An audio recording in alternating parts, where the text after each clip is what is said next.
Hello students, my name is Devojit Shah and welcome to my YouTube channel Laws of Physics। तो आज के lecture में हम लोग कुछ बेहतरीन प्रॉब्लम डिस्कस करेंगे। एक एक प्रॉब्लम आप लोगों का दिल खुश कर देगा। मैं बहुत ही चुन चुन कर प्रॉब्लम ले आया हूँ। तो जो प्रॉब्लम में जो कंसेप्ट चाहिए मैं साथ में आप लोगों को बताता रहूंगा ताकि किसी को भी टेंशन ना हो। तो बिना टाइम वेस्ट किए आज का जर्नी स्टार्ट करते हैं। तो ये आज का पहला क्वेश्चन। ये दो ब्लॉक है, आइडेंटिकल ब्लॉक। हर एक ब्लॉक का मास है m और हर एक ब्लॉक में चार्ज है स्मॉल q। और ये दो ब्लॉक एक हॉरिजॉन्टल सरफेस पर है। सरफेस का कोएफिशिएंट ऑफ स्टैटिक फ्रिक्शन है म्यू। अब ये सरफेस स्मूथ नहीं है, फ्रिक्शन है। What can be the minimum separation between them so that they remain stationery. मतलब इन दोनों के बीच में जो सेपरेशन का वैल्यू है, इन दोनों के बीच में मतलब r कितना हो ताकि हर एक ब्लॉक स्टेशनरी सिचुएशन पे हो। स्टेशनरी मतलब हर एक ब्लॉक के ऊपर जो नेट फोर्स अप्लाई होगा वो जीरो होगा, मतलब हर एक ब्लॉक इक्विलिब्रियम सिचुएशन में रहेगा। तो सिंपली कोई एक ब्लॉक ले लो और उसके ऊपर कौन कौन सा फोर्स अप्लाई हो रहा है वो सिंपल देख लो। तो ग्रेविटी के कारण इसका जो वेट है वो नीचे अप्लाई हो रहा है और ये सरफेस इसके ऊपर नॉर्मल रिएक्शन अप्लाई कर रहा है इन अपवर्ड डायरेक्शन। तो अगर ये इसको रिपेल कर रहा है इस डायरेक्शन में, ऑब्वियसली ये इसको रिपेल करेगा इस डायरेक्शन में। और अगर ये ब्लॉक इक्विलिब्रियम पे है तो ऑब्वियसली सरफेस इसके ऊपर लिमिटिंग फ्रिक्शन लगाएगा ऑपोजिट डायरेक्शन में। नॉर्मल रिएक्शन mg को बैलेंस कर रहा है और अगर ये ब्लॉक इक्विलिब्रियम सिचुएशन पे है तो ये इसको जिस फोर्स से रिपेल कर रहा है इसी फोर्स को बैलेंस कर रहा है लिमिटिंग फ्रिक्शन। तो सिंपल हमें क्या करना होगा, F इक्वल टू Fs से इक्वेट करना होगा। n इक्वल टू mg है, ये तो वर्टिकल इक्विलिब्रियम पे है और हॉरिजॉन्टल इक्विलिब्रियम पे है। तो इन इक्विलिब्रियम हम लोग लिख सकते हैं F इक्वल टू होता है कितना, Fs। तो जो रिपल्सिव फोर्स है वो किसके साथ इक्वल होगा, लिमिटिंग फ्रिक्शन के साथ इक्वल होगा। तो F कितना बन रहा है 1/4 पाई epsilon not into q square by r square. और यहाँ पर जो लिमिटिंग फ्रिक्शन होगा वो कितना होगा, mu S times of n। और म्यू एस कितना है, म्यू एस है म्यू और नॉर्मल रिएक्शन कितना है mg। अच्छा मैं इसको स्मॉल fs लिख रहा हूँ, ठीक है। तो repulsive force becomes equal to limiting friction. अगर एक ब्लॉक इक्विलिब्रियम पे है तो n mg को बैलेंस कर रहा है और ये रिपल्सिव फोर्स किसको बैलेंस कर रहा है, लिमिटिंग फ्रिक्शन को। तो fs कितना बना, म्यू m into g। अब हमें क्या निकालना था, r स्क्वायर निकालना था। तो q square by 4 pi epsilon not, ये म्यू mg इधर आया, म्यू mg इधर आया और यहाँ से r स्क्वायर। तो r कितना बन रहा है, r बन रहा है q square divided by 4 pi epsilon not into mu into m into g। तो ये था मिनिमम सेपरेशन। तो बहुत ही सिंपल है, हमें सिर्फ कोएफिशिएंट ऑफ स्टैटिक फ्रिक्शन जो उसका फॉर्मूला है म्यू mg वो याद रखना था। तो ठीक है, आप लोग एक बार देख लीजिए, हम लोग नेक्स्ट प्रॉब्लम की तरफ चलते हैं। तो ये आज का सेकंड क्वेश्चन। अब कुछ स्टूडेंट कहेंगे सर ये क्या है, इसकी तो बहुत कॉम्प्लिकेटेड प्रॉब्लम है, कैसे हम लोग सॉल्व करेंगे इसको। क्वेश्चन बहुत ही ट्रिकी है और बहुत ही सिंपल है, एक बार आप लोग देख लीजिए, आप लोग खुद से ही ट्राई कर सकते हैं। तो ये तीनों चार्ज है plus Q plus Q plus Q और ये तीनों चार्ज एक सर्कल में घूम रहा है, हर एक का स्पीड है v v v और ये सर्कल का रेडियस है r r r, मतलब ये डिस्टेंस है r r r। और ये तीनों चार्ज एक इक्वेटोरियल ट्रायंगल का शेप लिया है और इस सर्कल के सेंटर पर और एक चार्ज है -2q। अब हमें क्या निकालना है, ये सिंपल v निकालना है, find the speed of charges. तो क्वेश्चन बहुत ही सिंपल है, क्या करना होगा, कोई भी एक चार्ज ले लो, उसके ऊपर नेट फोर्स निकालो टुवर्ड्स द सेंटर और उस फोर्स के साथ सेंट्रीपिटल फोर्स को इक्वेट कर दो जो होता है mv²/r। सिर्फ कोई भी एक चार्ज ले लो, उसके ऊपर नेट फोर्स निकालो टुवर्ड्स द सेंटर और उसको mv²/r के साथ इक्वेट कर दो, v निकल के आ जाएगा। तो आप लोग एक बार ट्राई कर लो, मैं उसके बाद देखता हूं। तो आई होप आप लोगों ने ट्राई कर लिया होगा। सेंट्रीपिटल फोर्स का कांसेप्ट क्या है, जब भी कोई पार्टिकल, मान लो इस केस में ये जो रेडियस है वह और ये पार्टिकल यूनिफॉर्म स्पीड के साथ एक सर्कुलर पाथ में घूम रहा है। स्पीड तो कांस्टेंट है, लेकिन वेलोसिटी का डायरेक्शन हर एक पॉइंट पर चेंज हो रहा है। अभी वेलोसिटी का डायरेक्शन चेंज होने के वजह से ही पार्टिकल के ऊपर टुवर्ड्स द सेंटर एक फोर्स अप्लाई होगा, और वही है सेंट्रीपिटल फोर्स। ये फोर्स कहां से आ रहा है? ये फोर्स आ रहा है due to change in direction of velocity. So centripetal force कितना होगा?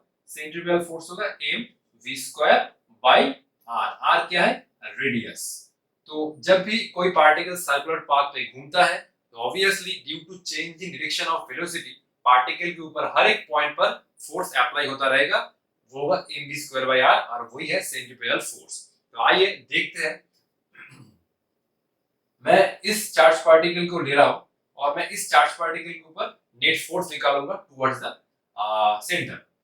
तो नेट फोर्स निकालने के लिए हमें सिंपली फोर्स का एनालाइज करना होगा। तो ये चार्ज पार्टिकल को रिपेल कर रहा है ऑब्वियसली। अब ये डिस्टेंस तो मुझे नहीं पता, तो पहले हमें ये डिस्टेंस को निकालना है, और ये भी इसको रिपेल कर रहा है। तो अगर ये डायरेक्शन मैं निकाल लेता हूं तो ये भी निकल जाएगा, क्योंकि ये तो एक इक्वेटोरियल ट्रायंगल है। इक्वेटोरियल ट्रायंगल का हर एक साइड तो सेम ही होता है। ठीक है, तो अगर ये बना 60 डिग्री, क्योंकि इक्वेटोरियल ट्रायंगल का हर एक एंगल कितना होता है? 60 डिग्री। तो ये पूरा एंगल 60 बनता है, तो ये कितना बनेगा? ये बनेगा 30 डिग्री। अगर ये पूरा x है, ये अगर पूरा x है, तो मैं लिख सकता हूं कि cos 30 डिग्री कितना बनेगा? cos 30 डिग्री बनेगा बेस बाय हाइपोटेन्यूज। तो ये बना परपेंडिकुलर, ये बना बेस। बेस कितना? अगर ये पूरा x है तो ये कितना बनेगा? x/2 बनेगा। तो बेस बन रहा है x/2, और हाइपोटेन्यूज कितना बन रहा है? ये है r। ठीक है, तो cos 30 मतलब sin 60 √3/2, यहां से x/2r, 2 कैंसिल, तो x बन रहा है √3 टाइम्स r। तो ये डिस्टेंस भी है, मैं इसको अब इरेज कर रहा हूं।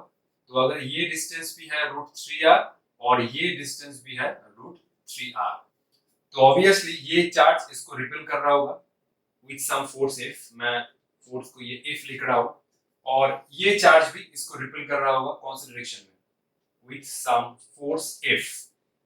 ये दोनों फोर्स का तो मैग्नीट्यूड सेम ही होगा।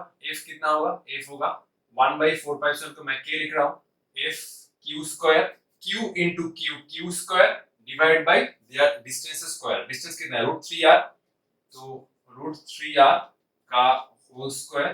F कितना बन रहा है? K q² by 3r²। ये चार्ज भी इसको रिपेल कर रहा है with same force, just force का डायरेक्शन अलग है, क्योंकि ये q और इन दोनों के बीच में भी सेपरेशन √3r ही है। अब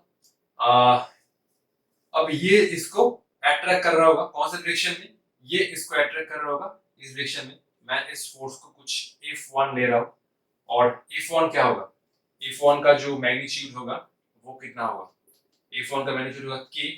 ये वाला 2Q, हम लोग जब फोर्स लिखते हैं तब सिर्फ मैग्नीट्यूड ले रहे हैं, मैं माइनस का कंट्रीब्यूशन डायरेक्शन में ले रहा हूं।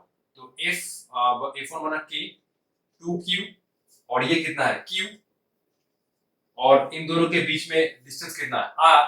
तो सिंपल r²। तो ये बना 2K q² बाई r²। अच्छा, तो ठीक है, मैं इसको थोड़ा इरेज कर लेता हूं क्योंकि बोर्ड में जगह नहीं है।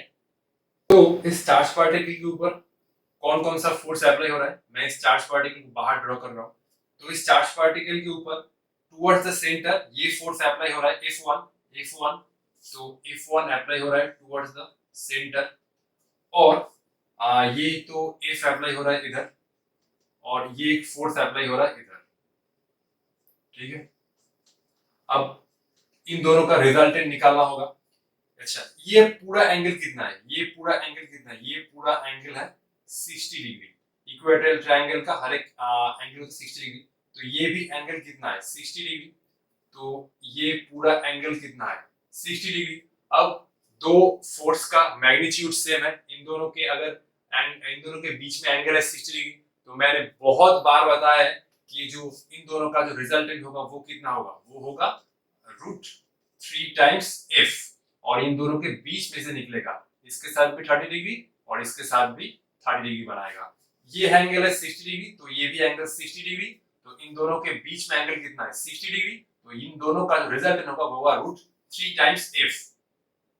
तो सिंपल, ये चार्ज पार्टिकल के ऊपर टुवर्ड्स द सेंटर अप्लाई हो रहा है F1, और सेंटर से बाहर की तरफ अप्लाई हो रहा है कितना, सेंटर से बाहर की तरफ √3 टाइम्स f। तो √3 टाइम्स f। तो सिंपल हमें क्या करना होगा, जो net force towards the centre कितना बन रहा है, net force towards the centre बन रहा है F1 माइनस √3f, ठीक है, और यही सेंट्रीफ्यूगल फोर्स प्रोवाइड कर रहा है। तो सिंपल हमें क्या करना होगा, F1 माइनस √3f को जो mv² बाई r के साथ इक्वेट करना होगा। हर एक चार्ज पार्टिकल का मास है स्मॉल m, ठीक है। तो ये है इक्वेशन, इस इक्वेशन से ही हमें v का वैल्यू निकालना है। मैं एक बार थोड़ा बोर्ड को इरेज कर लेता हूं। तो ये हमारा मेन इक्वेशन। तो इस चार्ज पार्टिकल के ऊपर टुवर्ड्स द सेंटर कितना फोर्स अप्लाई हो रहा है, F1 माइनस √3f, और ये फोर्स ही सेंट्रीफ्यूगल फोर्स प्रोवाइड कर रहा है, ठीक है। तो जस्ट वैल्यू पुट करो और v का वैल्यू निकाल लो। F1 कितना है 2kq² बाई r², और f कितना है, ये बना √3f, f कितना है kq² बाई 3r²। तो यहाँ से एक, अच्छा मैं पहले r² कॉमन ले लेता हूँ, बाद में कैंसिल करता हूँ। तो ये बना, हम लोग इसमें kq² बाई r² कॉमन ले सकते हैं, kq² बाई r², यहाँ से 2 माइनस ये √3 से 3 गया, तो नीचे बचता है 1/√3, तो ये आया 1/√3। kq² बाई r² कॉमन ले लिया, ये 2 आया माइनस ये √3 से 3 गया, तो ये बना 1/√3।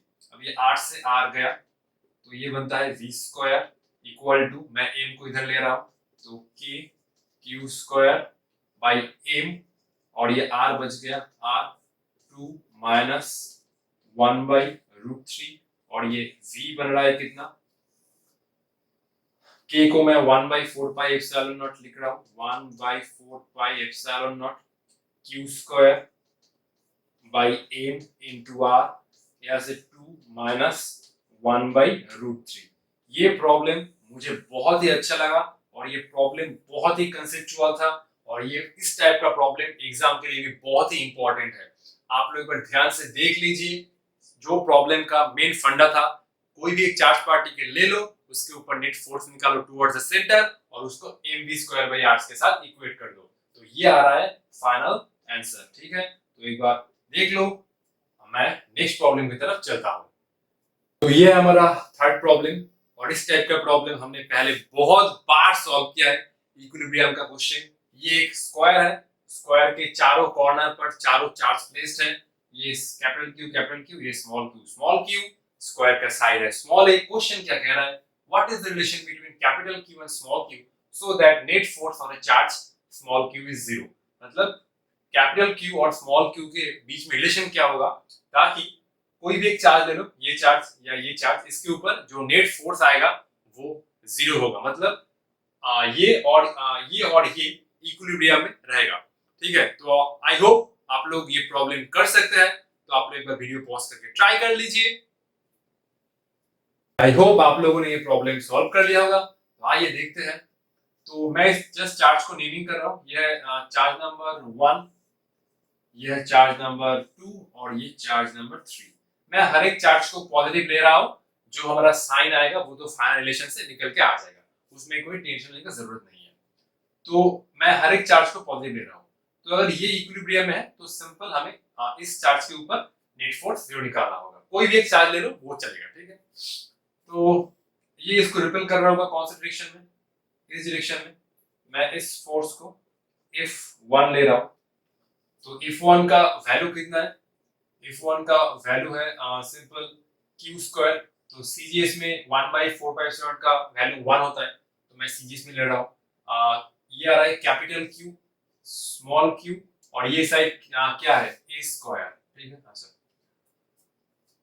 तो अगर ये भी इसको रिपेल कर रहा है कौन सा डायरेक्शन में, इस डायरेक्शन में।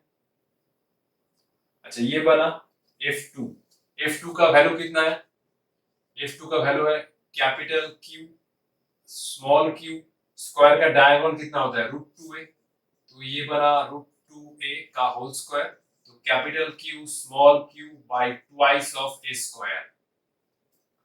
ये भी इसको रिपेल कर रहा है, तो मैंने सारा चार्ज को पॉजिटिव लिया है, तो ये भी इसको रिपेल कर रहा होगा कौन सा डायरेक्शन में, ये भी इसको रिपेल कर रहा होगा इस डायरेक्शन में।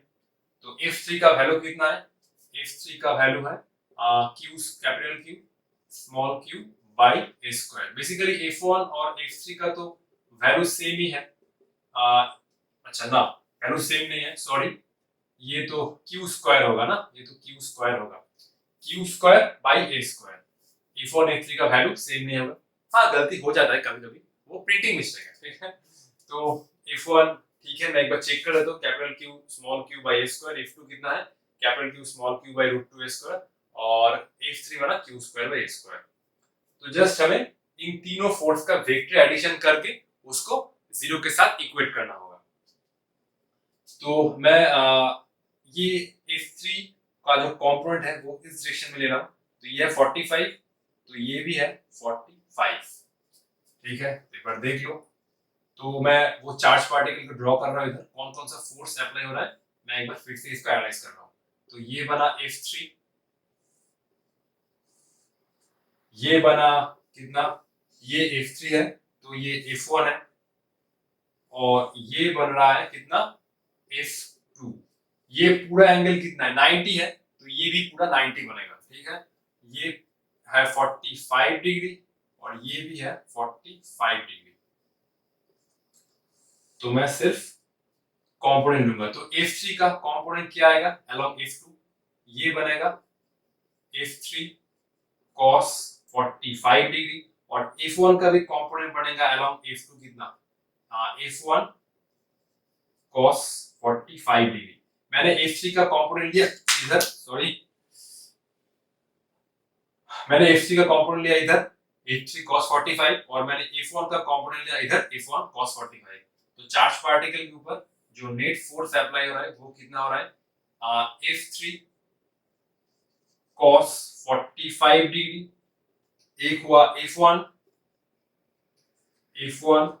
cos 45 डिग्री, और एक बचा force F2।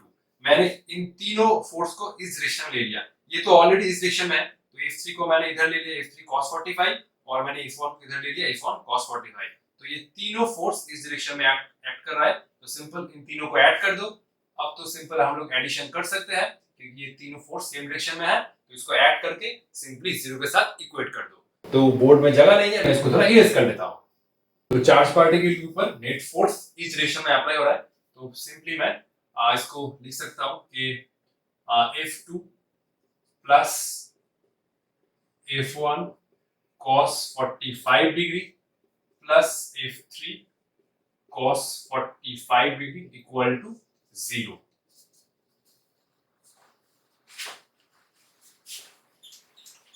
Just value put करो, निकल के आ जाएगा। तो ये F2 कितना बना, मैंने साइड में सब कुछ लिख दिया है। F2 कितना बना, capital Q small q by 2a square.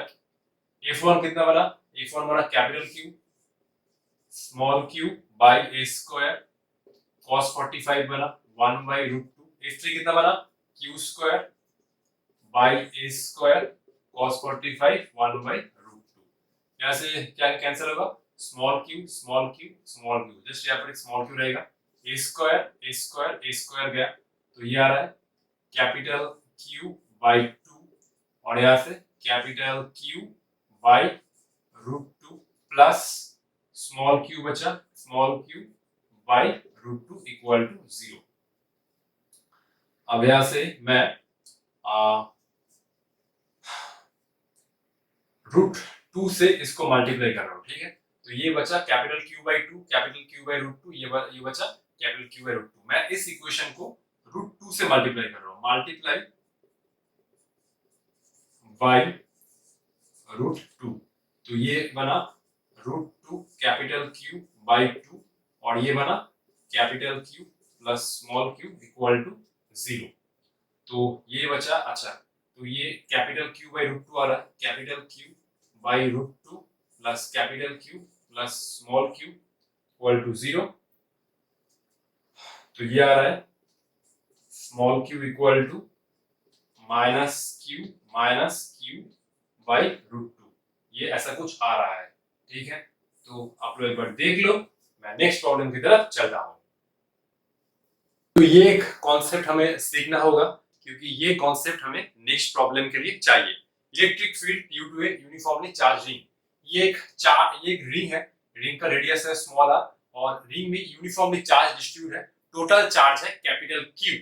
और इस रिंग की वजह से हमें x डिस्टेंस पर P पॉइंट पर इलेक्ट्रिक फील्ड निकालना होगा। जो P पॉइंट है वो रिंग के एक्सिस के ऊपर ही है।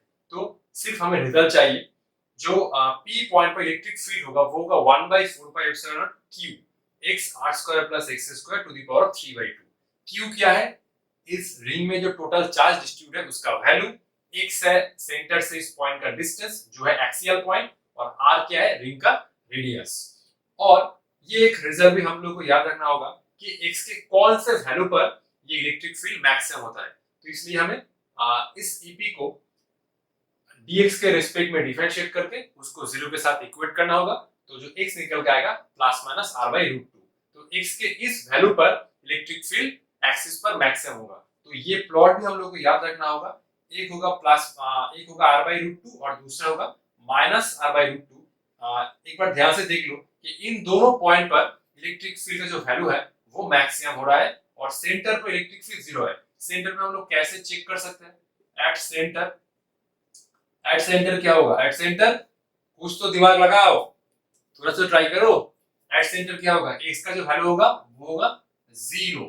तो सेंटर पर EC क्या होगा? 0। अगर x 0 है तो ये पूरा टर्म 0 हो जाएगा। तो सेंटर पर इलेक्ट्रिक फील्ड का कोई वैल्यू नहीं एग्जिस्ट कर रहा है, ठीक है। और एक कंसेप्ट हमें याद रखना होगा कि इस केस में जो चार्ज है वो लेंथ पे डिस्ट्रीब्यूट है। मैं अब इस रिंग को यूज करूंगा। ये रिंग बहुत काम में आता है, ठीक है। तो अब ये रिंग का मुझे फायदा मिलेगा। ये रिंग है, ठीक है। अब ये अगर रिंग है तो रिंग अगर यूनिफॉर्मली चार्ज है तो ये ध्यान से देखो कि चार्ज लेंथ में डिस्ट्रीब्यूट है। तो इस केस में हम लोग एक टर्म डिफाइन कर सकते हैं, linear charge density Q/2πr। Linear charge जैसे मतलब क्या है? जो चार्ज है वो लेंथ में डिस्ट्रीब्यूट है। इसका मतलब है पर यूनिट लेंथ पे कितना चार्ज है। तो ये है लीनियर चार्ज डेंसिटी, रिंग के पर यूनिट लेंथ में कितना चार्ज डिस्ट्रीब्यूट है। ये होता है total charge by total length Q/2πr। Total charge है कैपिटल Q और रिंग का सरकमफेरेंस कितना है? 2πr, ठीक है। तो ये कॉन्सेप्ट हम लोग को याद रखना होगा। और एक कॉन्सेप्ट मैं आप लोगों को बता रहा हूँ कि सिंपल हार्मोनिक मोशन, क्योंकि रिंग और सिंपल हार्मोनिक मोशन से मिक्स्ड अप करके एक प्रॉब्लम हम लोग सॉल्व करेंगे, और इस टाइप का क्वेश्चन बहुत ही इंपॉर्टेंट है। तो हम एक बार सिंपल हार्मोनिक मोशन का कंसेप्ट देख लेते हैं। तो पहले हम लोग सिंपल हार्मोनिक मोशन का कंसेप्ट सीखेंगे। अब कुछ लोग बोलेंगे सर सिंपल हार्मोनिक मोशन भी पढ़ना होगा।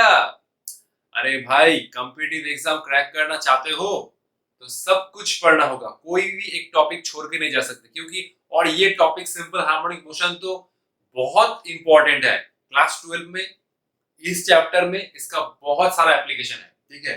तो ये है सिंपल हार्मोनिक मोशन का एक डिस्कशन। ये है पार्टिकल का मीन पोजीशन, पार्टिकल इस वो मीन पोजीशन के अबाउट ऑसिलेट कर रहा है, ठीक है। तो ये है एम्पलीट्यूड, ये है एम्पलीट्यूड। जब पार्टिकल मीन पोजीशन से राइट की तरफ जा रहा है, मतलब डिस्प्लेसमेंट है x, तब पार्टिकल के ऊपर रेस्टोरिंग फोर्स अप्लाई हो रहा है इसके ऑपोजिट डायरेक्शन में, देख सकते हो। ये restoring force towards the mean position है।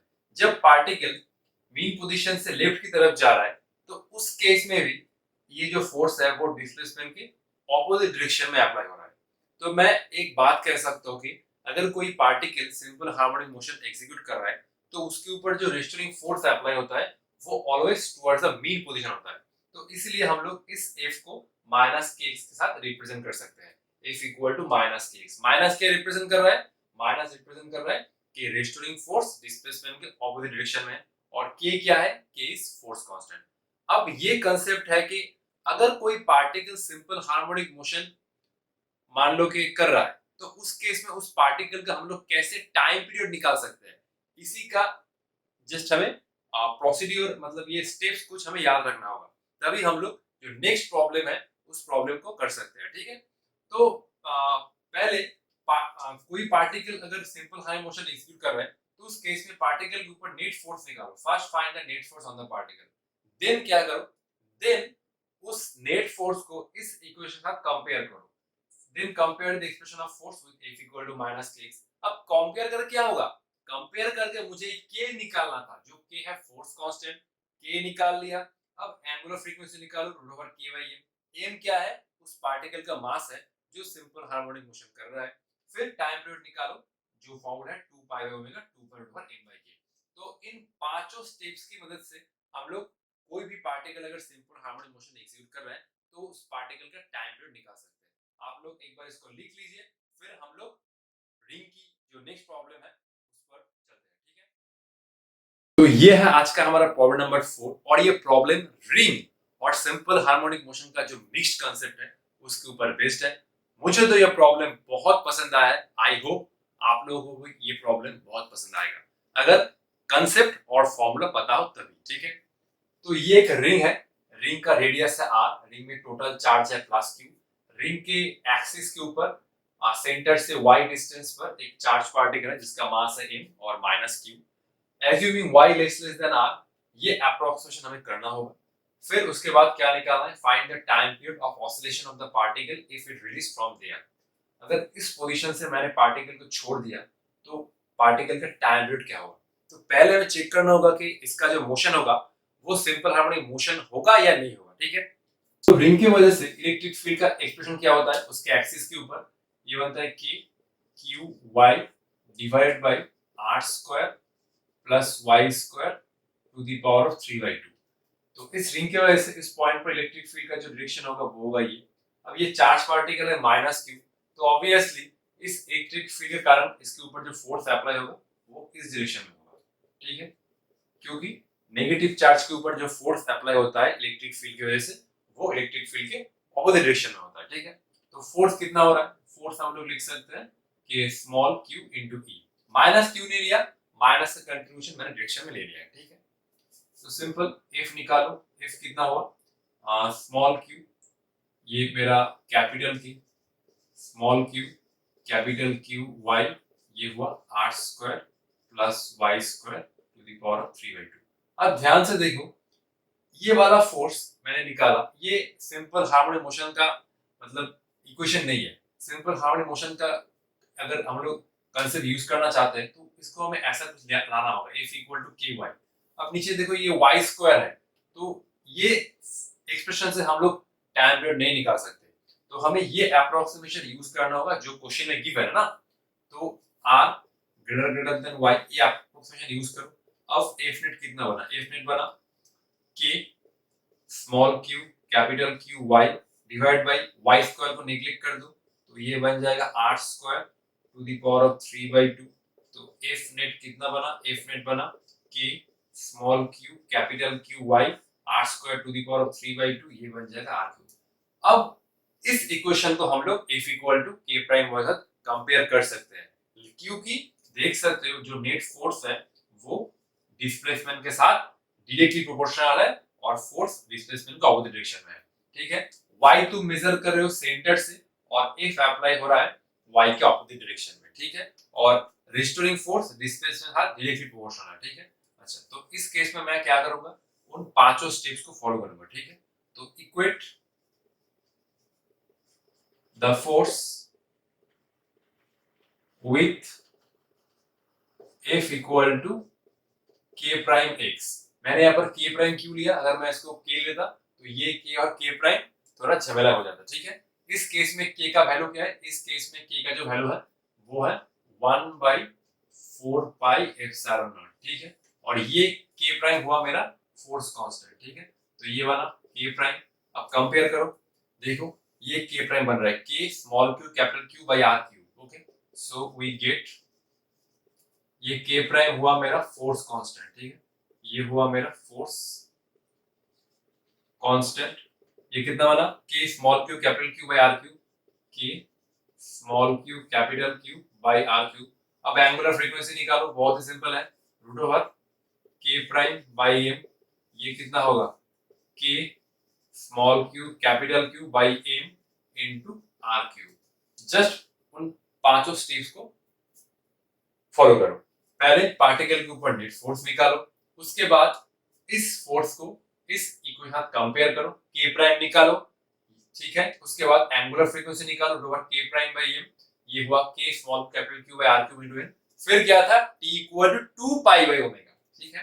तो ये हुआ T equal to 2 pi by omega, ये हुआ 2 पाई, ठीक है, ये हुआ 2 पाई 1 बाई ओमेगा, तो ये हो रहा है m r cube divide by k small q capital Q.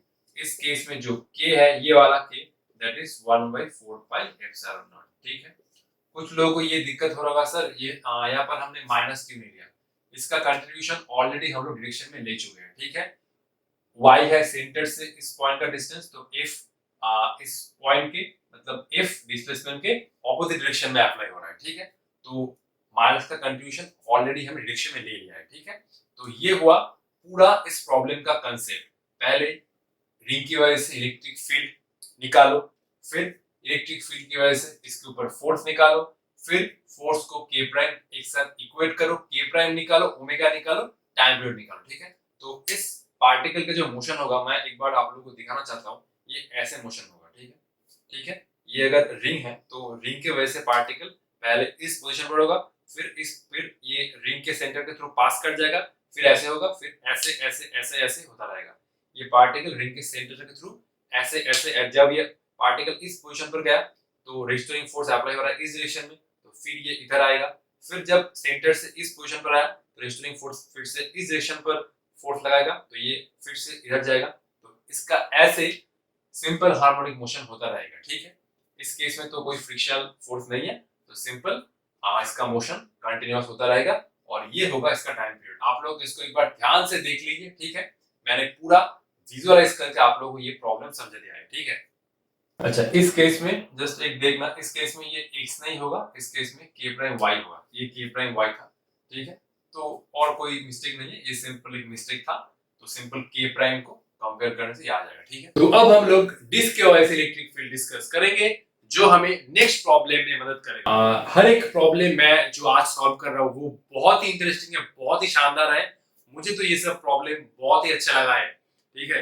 तो डिस्क क्या है, ये तो है रिंग, अगर इसी के बीच में मैंने मटेरियल भर दिया तो ये बन जाएगा डिस्क।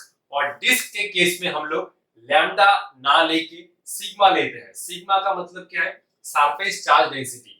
जब चार्ज लेंथ में डिस्ट्रीब्यूट ना होके एरिया में डिस्ट्रीब्यूट हो जाए तब हम लोग सिग्मा कॉन्सेप्ट लेते हैं। तो सिग्मा का मतलब है सरफेस चार्ज डेंसिटी, जो होता है total charge by total area. तो मान लो कि डिस्क में टोटल चार्ज है कैपिटल क्यू और डिस्क का रेडियस है आर, तो डिस्क का एरिया बन जाएगा पाई आर स्क्वायर। तो sigma equal total charge by total area. तो इस डिस्क में सरफेस चार्ज डेंसिटी है सिग्मा, जो यूनिफॉर्म डिस्ट्रीब्यूट है। डिस्क का रेडियस है कैपिटल आर, और डिस्क के सेंटर से हम लोग एक डिस्टेंस पर कोई एक पॉइंट पी है, उस पॉइंट पर इलेक्ट्रिक फील्ड निकालना चाहते हैं। तो जो वैल्यू होगा इलेक्ट्रिक फील्ड का, sigma by 2 epsilon 1 minus x by under r square plus x square. ये एक्सप्रेशन हम लोग को याद रखना होगा फॉर न्यूमेरिकल। और इलेक्ट्रिक फील्ड ऑब्वियसली सेंटर से दूर की तरफ होगा, और इसी में हम लोग एक मॉडिफिकेशन करेंगे, ये भी हम लोग को चाहिए होगा। और ये कंसेप्ट भी बहुत ही शानदार है। अगर ये डिस्क का रेडियस इंफिनिटी हो जाता है, मतलब r इंफिनिटी हो जाता है, तो इससे हम लोग निकाल सकते हैं जो इलेक्ट्रिक फील्ड होगा वो होगा सिग्मा बाय 2 एप्सिलॉन, और तब वो disc uniformly charge infinite plane sheet की तरह ट्रीट करेगा। तो जब ये डिस्क का रेडियस इंफिनिटी हो जाएगा तब हम लोग इस डिस्क को uniformly charge infinite plane sheet की तरह ट्रीट कर सकते हैं, जो मैं डायग्राम में दिखा हुआ है। और इस uniformly charge infinite plane sheet की वजह से इलेक्ट्रिक फील्ड कितना होगा, सिग्मा बाय 2 एप्सिलॉन नॉट। इस डायरेक्शन में इलेक्ट्रिक फील्ड इधर होगा और इस डायरेक्शन में इलेक्ट्रिक फील्ड इधर होगा, सिंपली नॉर्मली आउटवर्ड होगा, ठीक है। तो अब हम लोग इस डिस्क के ऊपर एक न्यूमेरिकल करेंगे, ठीक है। तो आइए देखते हैं। तो नेक्स्ट प्रॉब्लम सॉल्व करने से पहले हम लोग को ये भी कॉन्सेप्ट सीखना होगा प्रोजेक्टाइल का, क्योंकि नेक्स्ट प्रॉब्लम प्रोजेक्टाइल और डिस्क को मिला के प्रॉब्लम होगा। बहुत ही इंटरेस्टिंग प्रॉब्लम है। अब प्रोजेक्टाइल क्या है उसका थोड़ा कॉन्सेप्ट मैं आप लोगों के साथ डिस्कस कर लेता हूँ, क्योंकि बहुत दिन हो गया है, 11 तो ऑलमोस्ट सर भूल ही गए हैं, तो चिंता करने का कोई जरूरत नहीं है। तो ये है x, ये है y। ये एक पार्टिकल को u स्पीड के साथ फेंका गया है और ये पार्टिकल हॉरिजॉन्टल के साथ थीटा एंगल बना रहा है। तो u का कंपोनेंट हुआ u cos theta along x direction और अलोंग y डायरेक्शन इसका कंपोनेंट हुआ u sin थीटा। तो ux बना u cos थीटा, uy बना u sin थीटा, जो है इनिशियल वेलोसिटी का component along x and y। Particle का x डायरेक्शन में कोई एक्सेलरेशन नहीं है और y डायरेक्शन में सिंपल इसका जो एक्सेलरेशन होगा वो होगा g मतलब एक्सेलरेशन ड्यू टू ग्रेविटी, जो कितना होता है -9.8 मीटर पर सेकंड स्क्वायर। ठीक है, तो पार्टिकल कुछ हाइट अटेन करके फिर से ग्राउंड में आ जाएगा। तो ये बना रेंज, ये बना मैक्सिमम हाइट और एक एक्सप्रेशन हमें याद रखना होगा वो टाइम ऑफ फ्लाइट, मतलब पार्टिकल इस पॉइंट से इस पॉइंट तक जाने में कितना टाइम ले रहा है। तो ये सब फॉर्मूला हम लोग को याद रखना होगा।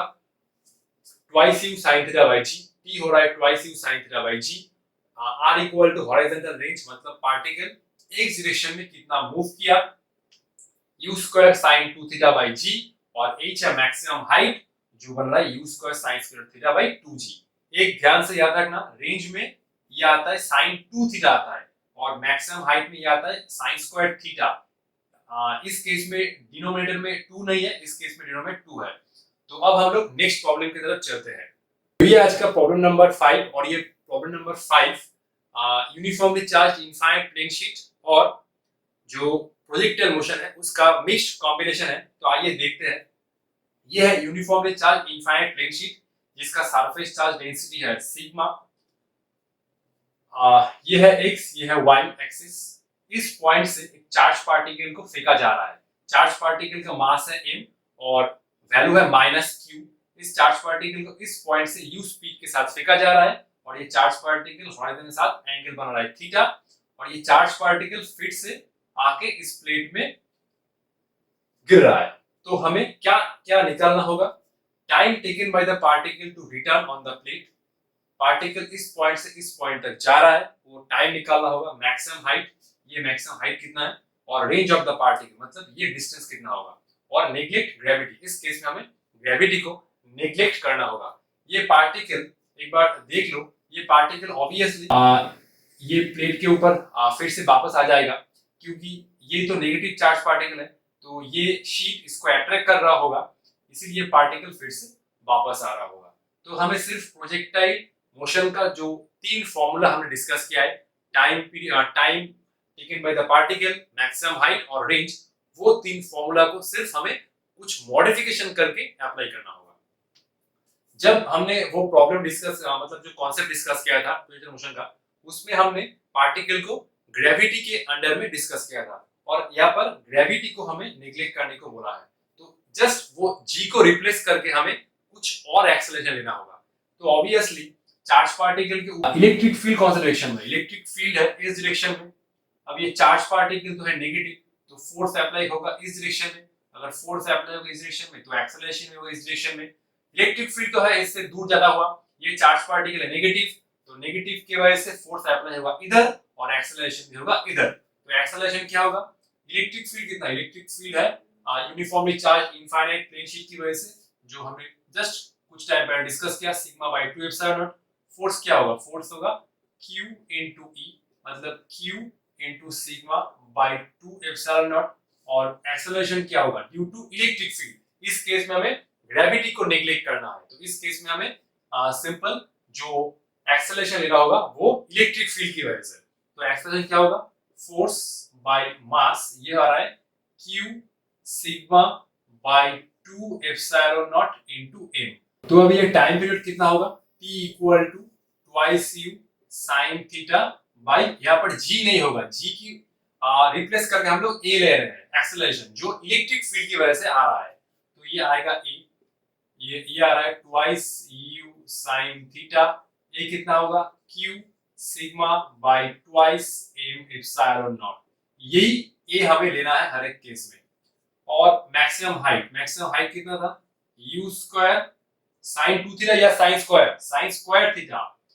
Square theta bye 2a, g नहीं होगा, u square sin square theta bye 2a, a कितना होगा q sigma bye twice m epsilon not. और क्या है, रेंज निकालने को बोला है, तो ये आ रहा है रेंज। रेंज कितना बन रहा है, U square sine 2 theta upon G. तो रेंज कितना आ रहा है, U square sine 2 theta, sorry यहाँ पर तो जी नहीं होगा, ये ए आएगा। तो ए कितना आ रहा है, Q sigma by twice m epsilon not. यही बहुत ही सिंपल प्रॉब्लम है, आप लोग एक बार देख लीजिए। बहुत ही कंसेप्चुअल प्रॉब्लम है, सिर्फ हमें जी को रिप्लेस करके ए लेना होगा जो इलेक्ट्रिक फील्ड की वजह से आ रहा है। ठीक है, तो आप लोग एक बार देख लीजिए। मैं आप लोगों के लिए 2 होमवर्क छोड़ रहा हूं। तो ये 2 प्रॉब्लम मैंने आप लोगों के लिए होमवर्क के लिए रखा है। आई होप ये आप लोग सॉल्व करेंगे। तो मैं क्वेश्चन क्या है एक बार आप लोगों के साथ डिस्कस कर देता हूं। तो ये है infinite sheet, uniformly charge infinite sheet. अब इसमें सरफेस चार्ज डेंसिटी है माइनस सिग्मा, प्लस सिग्मा नहीं माइनस सिग्मा है। इससे डी डिस्टेंस पर एक ब्लॉक है जिसका मास है m और चार्ज है कैपिटल Q। अब क्वेश्चन क्या बोल रहा है, if the coalition is elastic find the time period of oscillation of the block, is it SHM. ये जाके इसके साथ कॉलिशन करेगा क्योंकि ये इसको अट्रैक्ट कर रहा होगा, ये नेगेटिव है ये पॉजिटिव है, तो ऑब्वियसली इसके ऊपर फोर्स अप्लाई होगा इस डायरेक्शन में, ये जाके इसके साथ कॉलिशन करेगा। तो अगर ये कॉलिशन इलास्टिक है तभी हमें ये क्वेश्चन बोला है कि इसका टाइम पीरियड क्या होगा और इसका जो मोशन होगा वो सिंपल हार्मोनिक मोशन होगा या नहीं होगा। तो ये हम कैसे चेक कर सकते हैं, तो सिंपल इसके ऊपर जो फोर्स अप्लाई होगा वो अगर डिस्प्लेसमेंट के साथ डायरेक्टली प्रोपोर्शनल हो और जो रिस्टोरिंग फोर्स अप्लाई होगा वो अगर डिस्प्लेसमेंट के ऑपोजिट डायरेक्शन में अप्लाई होगा, तभी हम लोग कह सकते हैं कि इसका जो मोशन होगा वो एसएचएम होगा। ये 2 कंडीशन हमें चेक करना होता है कि F proportional to minus y हो रहा है या नहीं हो रहा है। और ये एक प्रॉब्लम है, ये 3 है infinite uniformly charge infinite plane sheet. अब इसमें हमें सिग्मा नहीं गिवन है, टोटल चार्ज गिवन है Q -2 Q 3 Q, और ये 4 पॉइंट हमें गिवन है A B C D। इन चारों पॉइंट पर हमें नेट इलेक्ट्रिक फील्ड निकालना है। तो ये 2 प्रॉब्लम आप लोग घर में ट्राई कीजिए। तो ठीक है, मिलते हैं नेक्स्ट वीडियो में, तब तक आप लोग पढ़ाई करते रहे। All the best.